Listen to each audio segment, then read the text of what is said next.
नमस्कार साथियों। आप सभी का एबीबी लर्निंग हब के ऑनलाइन प्लेटफॉर्म पर हार्दिक स्वागत है। हम अपने पाठ कर रहे थे, पाठ नंबर 2, अम्ल, क्षार और लवण के बारे में।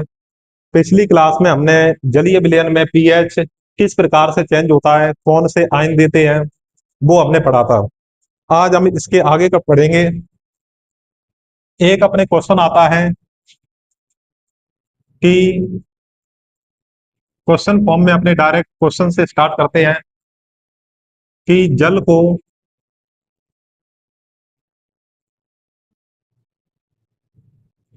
अम्ल में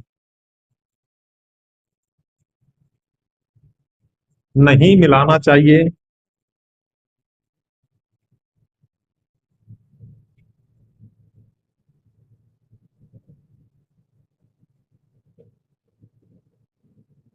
जबकि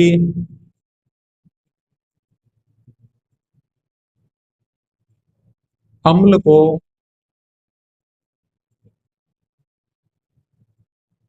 जल में मिलाते हैं।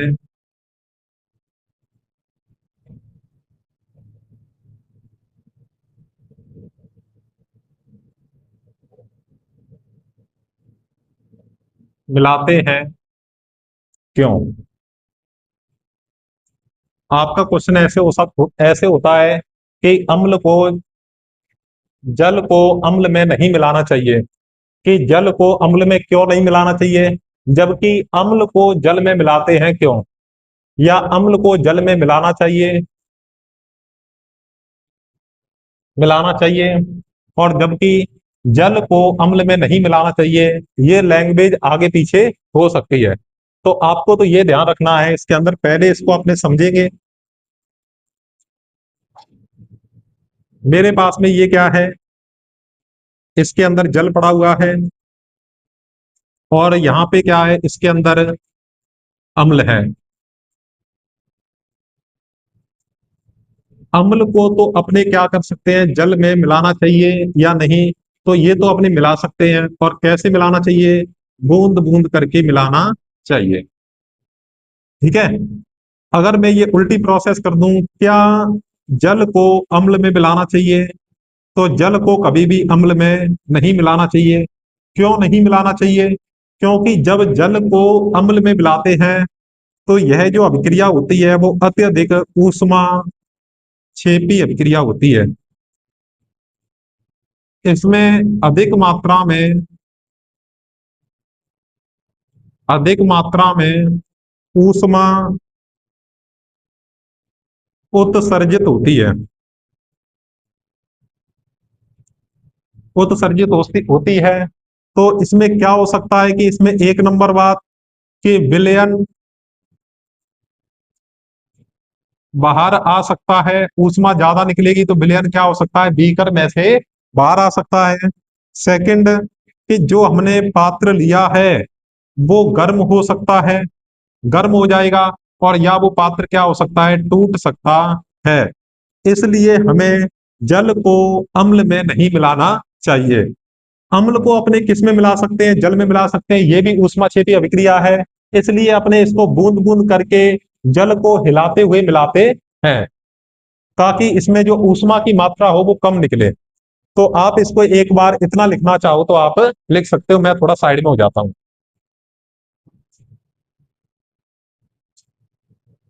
इसके बाद देखो, अब इसको अपने थ्योरी वाइज लिखेंगे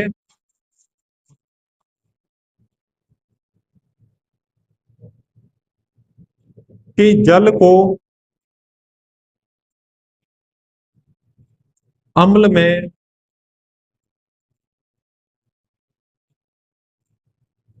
नहीं मिलाना चाहिए,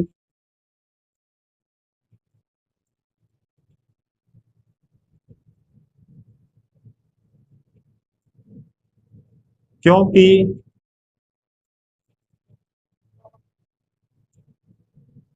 इन दोनों के मध्य होने वाली अभिक्रिया, इन दोनों के मध्य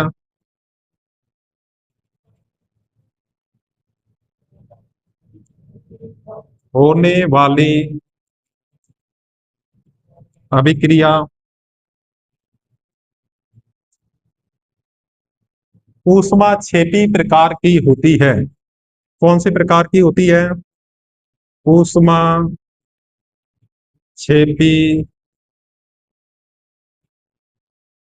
प्रकार की होती है। ऊष्मा अधिक मात्रा में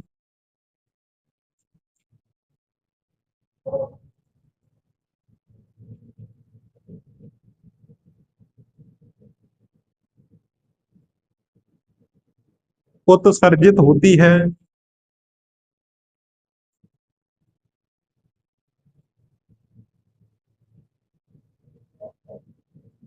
जिसके कारण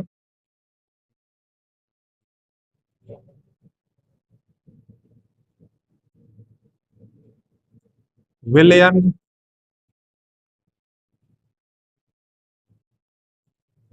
पात्र से बाहर आ सकता है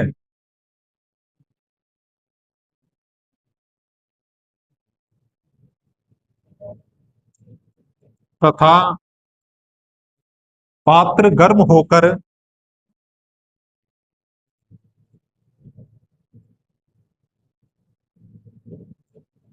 टूट सकता है।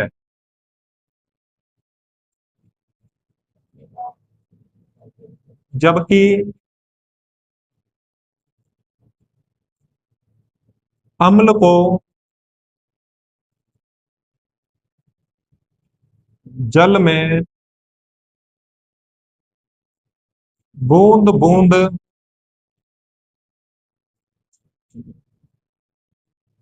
करके पात्र लिख दे, या पात्र के साथ में अपने बीकर भी लिख सकते हैं। अगर बीकर लिया है तो बीकर, तो बूंद बूंद करके पात्र या बीकर में, बीकर को हिलाते हुए मिलाना चाहिए।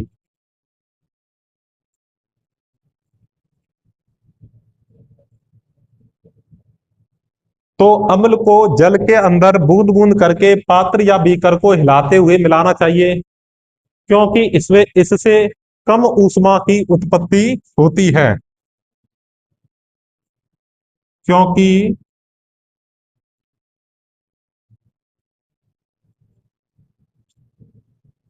इस प्रकार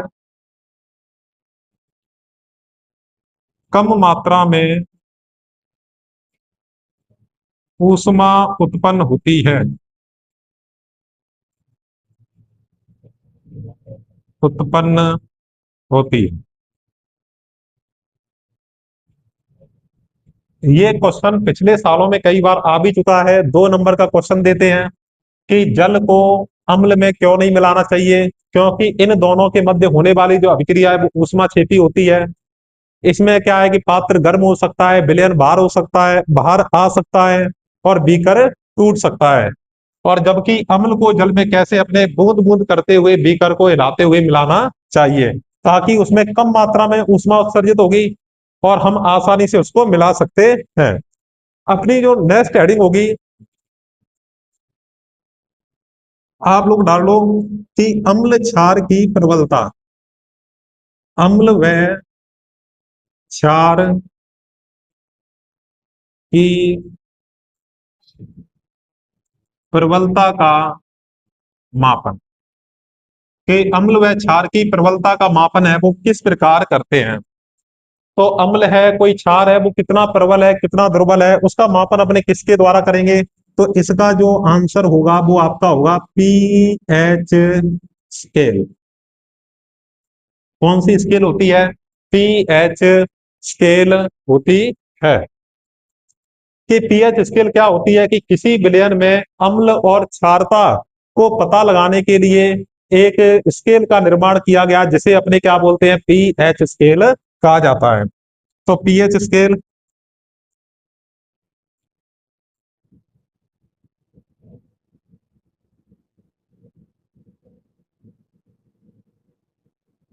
किसी विलयन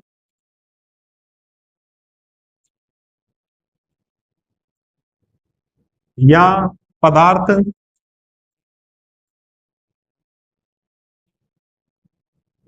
की अम्लता व क्षारीयता का पता लगाने के लिए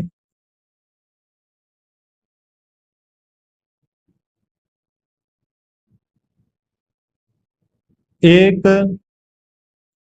स्केल का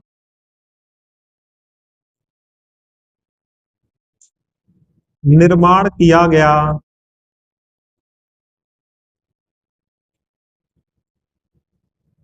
निर्माण किया गया जिसे जिसे पीएच स्केल कहते हैं। कौन सा स्केल कहते हैं? पीएच स्केल कहते हैं। कि किसी पदार्थ की या विलयन की अम्लता और क्षारता का पता लगाने के लिए एक स्केल का निर्माण किया गया, जिसको अपने क्या बोलते हैं? पीएच स्केल कहते हैं। तो 1 मिनट में साइड हो जाता हूं, तो आप इसका स्क्रीनशॉट लेना चाहो तो ले सकते हो।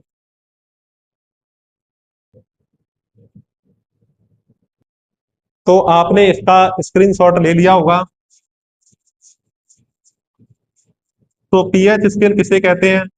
कि किसी पदार्थ की या विलयन की अम्लता या क्षारता का पता लगाने के लिए एक स्केल बनाया गया, जिसको अपने क्या बोलते हैं? पीएच स्केल कहते हैं। इसी की सेम अपने क्या है कि पीएच स्केल की एक और परिभाषा होगी, तो उसको भी साथ में लिख लेते हैं। आप यहाँ पे लिख देना। और पहले आपको ये समझना होगा कि पीएच स्केल बराबर क्या होता है? माइनस LOG लॉग और नीचे 10। तो उसको अपने बोलेंगे कि माइनस लॉग बेस 10। और ये क्या होगा? H, ये प्लस और ये ब्रैकेट में ऐसे बंद कर देंगे। तो इसको अपने क्या बोल सकते हैं कि देखो, H प्लस का नाम मैं यहाँ पे आपको समझाता हूं कि H प्लस क्या होता है। आप कहोगे हाइड्रोजन आयन।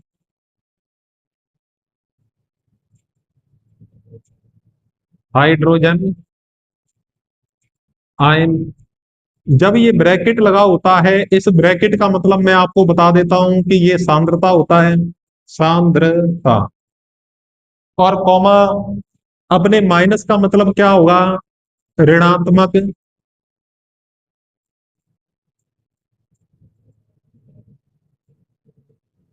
ऋणात्मक।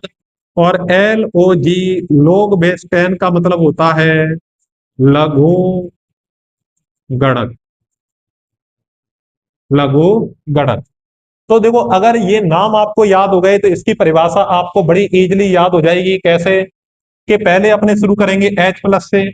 H प्लस को क्या बोलते हैं? Hydrogen ion. ब्रैकेट को क्या बोलेंगे? सांद्रता। तो हाइड्रोजन आयन की सांद्रता का माइनस का मतलब है ऋणात्मक।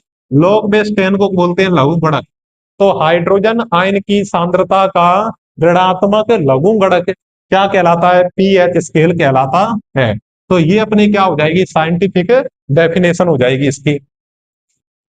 तो अपने यहाँ पे इसकी एक डेफिनेशन लिख देते हैं कि हाइड्रोजन आयन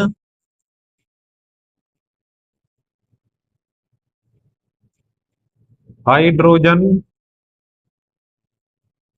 आयन की सांद्रता का ऋणात्मक लघु गणक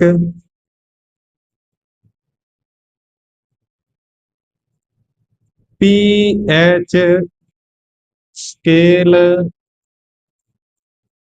कहलाता है।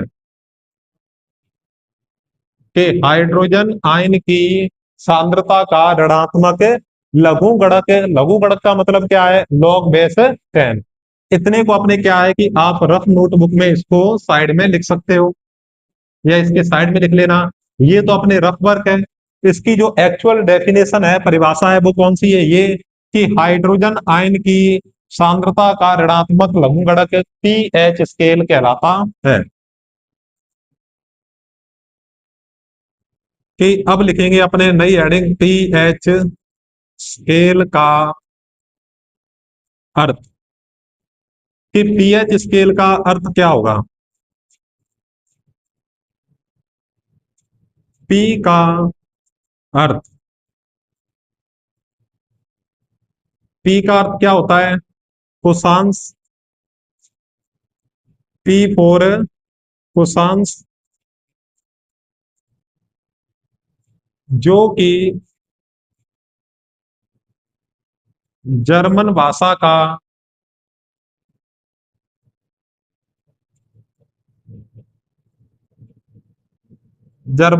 का शब्द है,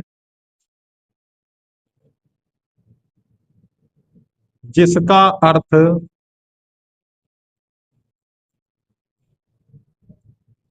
कि जिसका जो अर्थ है वो क्या होता है? शक्ति,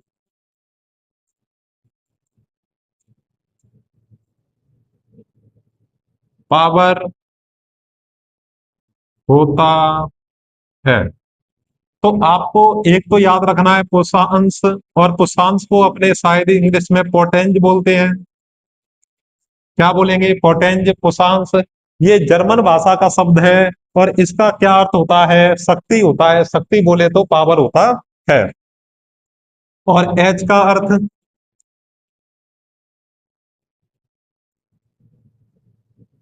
हाइड्रोजन आयन की सांद्रता। हाइड्रोजन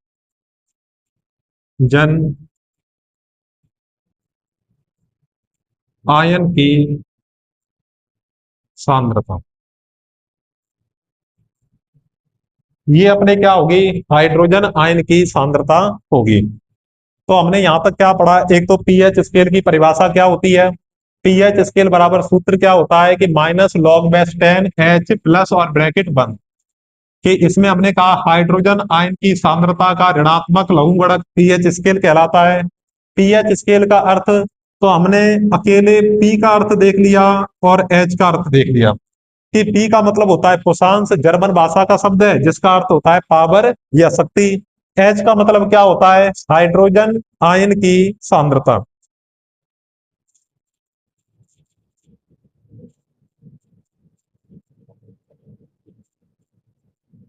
अब अपने देखते हैं कि पी एच स्केल के मान, देखो जितनी भी हेडिंग में डाल रहा हूं ना वो सारी इंपॉर्टेंट है। ये तो पूछा भी हुआ है कि पीएच स्केल में पी का क्या अर्थ होता है। ये डेफिनेशन भी पूछी हुई है कि पीएच स्केल की परिभाषित करो पीएच स्केल को। और पीएच स्केल के जो मान होंगे वो क्या क्या होंगे वो देखो।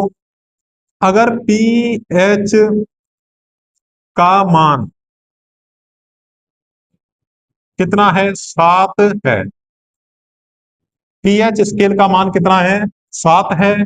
तो हम उसे कहेंगे उदासीन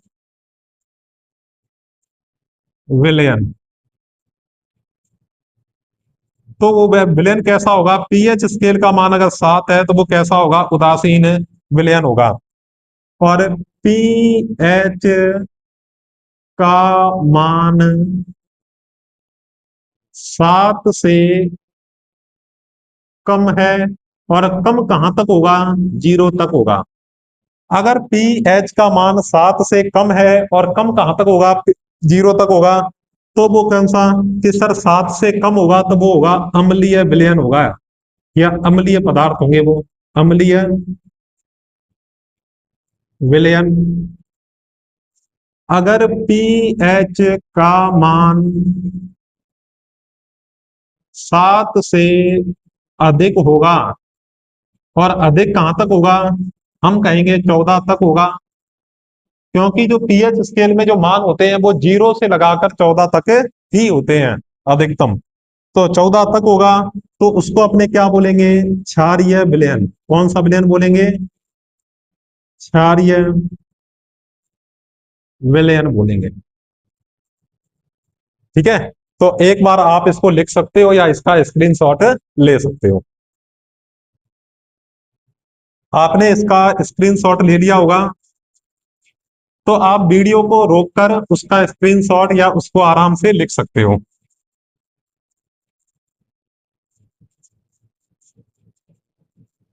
इसके बाद अपने पीएच स्केल का चित्र बनाएंगे कि पीएच स्केल में कितने मान होते हैं और कैसा उसका चित्र होता है वो।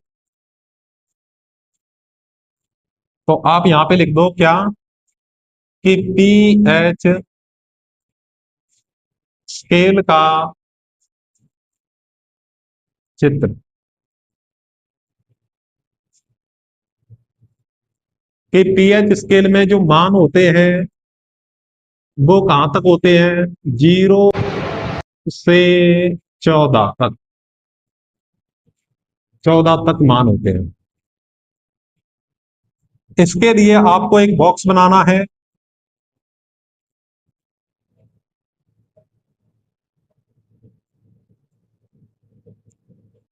शुरुआत अपने 0 से करेंगे और लास्ट में कहां तक होगा, 14 तक होगा। कि शुरुआत अपने कहां से करेंगे, 0 से, और लास्ट में कहां तक होगा, 14 होगा, और बीच में क्या होगा, 7 होगा।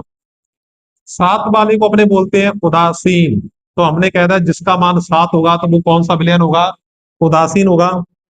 और इसके अंदर इस प्रकार से मैं लाइन कर देता हूं कि जैसे ही अपने 7 से कम की तरफ जाएंगे तो वो कैसे हो जाएंगे, अम्लीय। और 0 वाला होगा वो सबसे ज्यादा अम्लीय होगा। अब जैसे ही अपने 7 से ऊपर की तरफ जाएंगे तो उसको बोलेंगे अपने क्षारीय। और जो 14 पर आ जाएगा वो सबसे ज्यादा क्षारीय होगा। कि 7 से अगर 7.1 हो गया तो भी वो हल्का क्षारीय होगा, 7.2 हल्का क्षारीय होगा। और 6 से अगर थोड़ा भी कम कर दिया, जैसे 6.9 कर दिया मैंने, तो भी वो कैसा होगा, अम्लीय होगा। मैंने ये कहा था कि जो अम्ल होते हैं वो H+ आयन देते हैं। तो जब अपने इस तरफ जाएंगे, इस तरफ कॉलम में जाते हैं ऐसे, तो H+ आयन में क्या होती है, वृद्धि होती है। H+ आयन की संख्या क्या होती है, बढ़ती होती है जब हम इस तरफ जाते हैं। कि जब हम इस तरफ जाते हैं तो कौन से, OH- आयन में क्या होती है, वृद्धि। अगर OH में वृद्धि होगी तो उसकी क्षारकता बढ़ेगी, क्षारीयता बढ़ेगी, वो कैसा होगा, क्षारीय होता जाएगा। अगर H+ बढ़ेंगे तो वो अम्लीय होता जाएगा, वो कैसा होगा, अम्लीय होगा। तो ये अपने क्या हो गया, इसका चित्र हो गया कि H+ आयन में वृद्धि इस तरफ होगी और OH- आयन में वृद्धि है वो इस तरफ होगी। अब अपने जो नेक्स्ट हेडिंग होगी वो लिखो आप, कुछ महत्वपूर्ण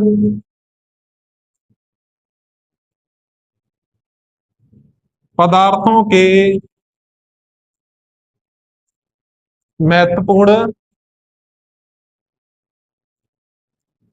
तो हमने इसमें क्या देखा, कुछ महत्वपूर्ण पदार्थों के पीएच मान क्या होते हैं वो। सबसे पहले अपने 1 नंबर लिखते हैं मेरा, नींबू का रस। 2 नंबर, जठर रस हो गया। 3 नंबर, हाइड्रोक्लोरिक अम्ल।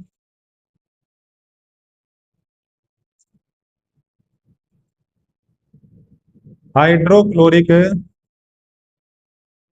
अम्ल होगा 4 नंबर पे। और बताओ किसके जो पीएच मान, NaOH, सोडियम हाइड्रोक्साइड। चलो इसका नाम भी लिख देते हैं, क्या नाम होगा इसका, सोडियम हाइड्रोक्साइड।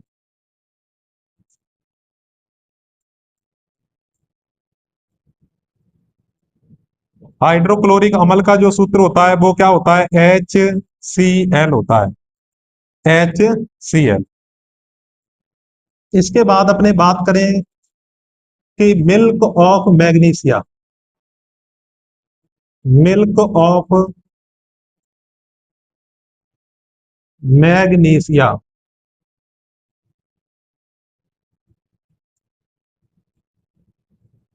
और वो अपने सूत्र होता है MgOH के पैर में दो, MgOH के पैर में दो। चलो पहले इतनों का पीएच मान लिख लेते हैं अपने, कि जो नींबू के रस का पीएच मान होता है वो 2.2 होगा। जठर रस का पीएच मान होता है 1.2 होगा। इसके बाद में हाइड्रोक्लोरिक अम्ल होता है, उसका पीएच मान 0 होता है। NaOH सोडियम हाइड्रोक्साइड है, वो 14 होगा। तो आप ये बताओ 2.2 है वो 7 से कम है तो अम्लीय होगा, ये भी 7 से कम है अम्लीय होगा, ये 0 है ये तो सबसे ज्यादा अम्लीय होगा। 14 है सर 7 से ज्यादा है तो क्षारीय होगा, और 14 पर जाकर ये सबसे ज्यादा क्षारीय होगा। मिल्क ऑफ मैग्नीशिया, इसका जो पीएच मान है वो 10 होता है। और एक दो और है वो मैं आपको साइड में लिखा देता हूं। 6 नंबर पे आसुत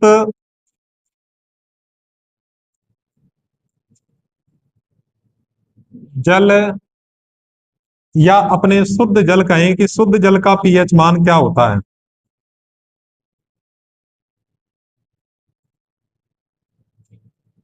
और 7 नंबर पे अपने उदासीन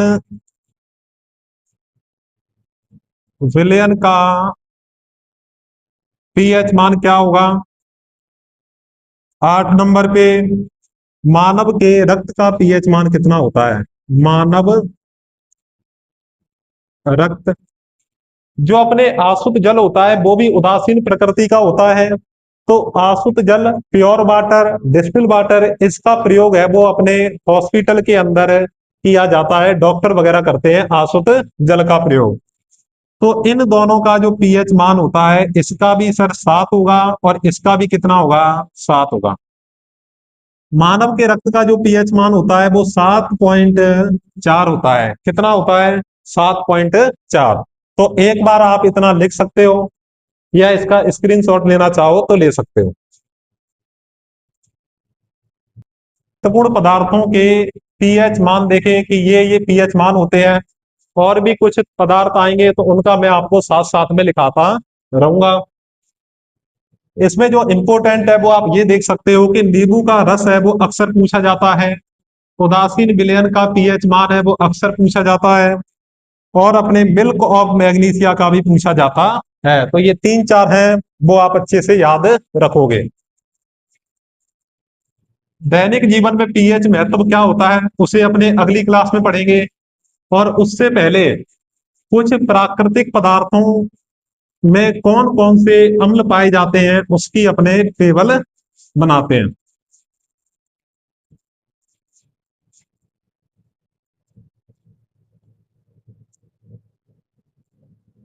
तो अगली हेडिंग डाल दो, प्राकृतिक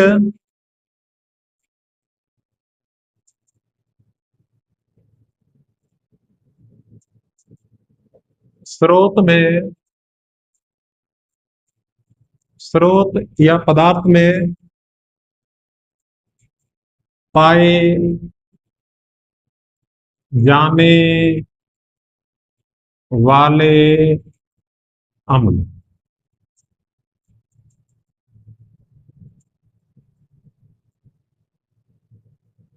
तो सबसे पहले अपने लिखते हैं प्राकृतिक स्रोत और अम्ल।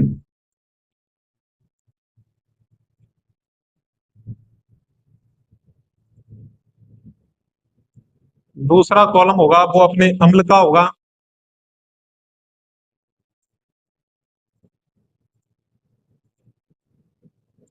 और इधर मैं एक कॉलम आपके लिए बना देता हूं कि इनको याद रखने की ट्रिक क्या होगी, वो ट्रिक मैं स्टार्ट में यहाँ पे लिख देता हूं।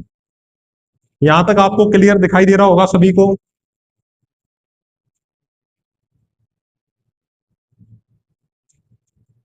तो कौन कौन से प्राकृतिक स्रोत होते हैं उनके नाम लिखते हैं अपने। सबसे पहले आता है एसिटिक अम्ल,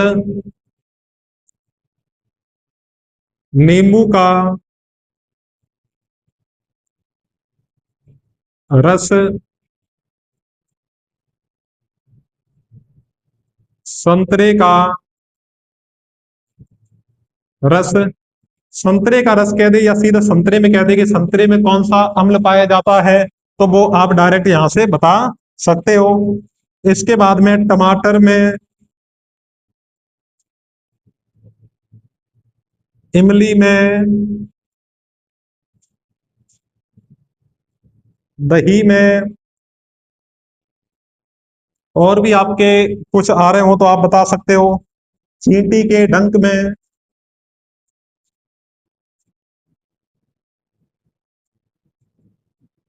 मधुमक्खी के डंक में,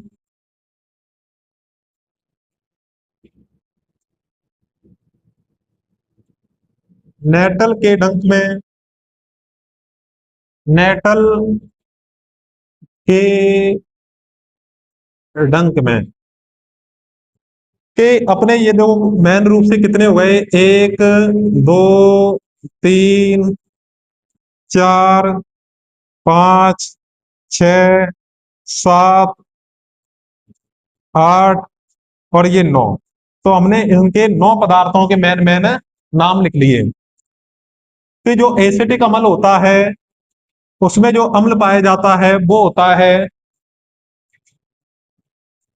अच्छा ये अपने क्या लिख दिया बेटा, अम्ल का नाम लिख दिया, और सभी में हमने पदार्थ लिखे हैं, स्रोत लिखे हैं। तो यहाँ पे इस अम्ल की जगह अपने क्या लिख देते हैं, सिरका लिख देते हैं कि सिरका में कौन सा अम्ल पाया जाता है। और सिरके में जो अम्ल का नाम होगा वो होगा एसिटिक अम्ल। कि जो सिरका होता है वो गर्म होता है, इसलिए इसको कहां पे रखना चाहिए, एसी में। कहां पे रखना चाहिए, एसी में, एसी में रखना चाहिए। तो एसी से क्या हो जाएगा, एसिटिक। तो सिरके को कहां पे, एसी में रखना चाहिए, तो एसी से क्या हो जाएगा, एसिटिक अम्ल। नींबू और संतरा इतने खट्टे होते हैं कि इनको खाने से सीटी बजती है। क्या बजती है, सीटी। तो देखो इससे भी क्या बजेगी, सीटी बजेगी, और ये भी क्या होगा, सीटी लिख देते हैं। तो सीटी से क्या हो जाएगा, सीट्रिक अम्ल।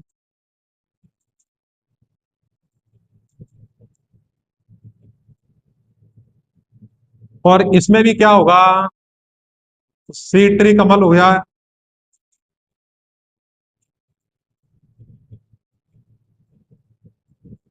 टमाटर है, टमाटर खाना हमारे लिए क्या होता है, ओके होता है। ओके से हो जाएगा ऑक्सैलिक अम्ल। ऑक्सैलिक अम्ल होगा। इमली किस कंपनी की फेमस होती है, तो टाटा कंपनी की। टाटा से हो जाएगा टार्टरिक अम्ल। टार्टरिक अम्ल। दही को, दही है वो क्या है अपने, लेट जमता है। दही है वो लेट जमता है, लेट से क्या हो जाएगा, लैक्टिक अम्ल। आप इसके बराबर लिखना, आगे पीछे मत करना आप। लैक्टिक अम्ल। जितने भी डंक होते हैं, जैसे चींटी का डंक हो गया, मधुमक्खी का डंक है, नेटल का डंक है। तो चींटी, मधुमक्खी और नेटल ये तीनों मिलकर क्या पढ़ते हैं, मैथ पढ़ते हैं। क्या पढ़ते हैं, मैथ। और मैथ से हो जाएगा मैथेनोइक अम्ल। मैथेनोइक अम्ल। तो इस प्रकार से आपको ट्रिक के माध्यम से मैंने सारे प्राकृतिक अम्ल की सारणी बनवा दी, आप इसको आसानी से याद कर सकते हो। तो अपने आज की क्लास में इतना ही पढ़ेंगे। ये क्लास कैसी लगी आप कमेंट करके जरूर बताएं, और अपनी इस क्लास को ज्यादा से ज्यादा लाइक करें और शेयर करें, और अपने एबीबी लर्निंग हब के यूट्यूब चैनल को सब्सक्राइब करें, और अपने दोस्तों से भी सब्सक्राइब करवाएं। इसी प्रकार हम आसान तरीके से इस चैप्टर को कंप्लीट करेंगे। आपको प्रत्येक स्टेप बाय स्टेप बड़े आराम से इस चैप्टर को कंप्लीट करने वाले हैं। तो अपने ज्यादा से ज्यादा दोस्तों को शेयर करें, सब्सक्राइब करवाएं, धन्यवाद।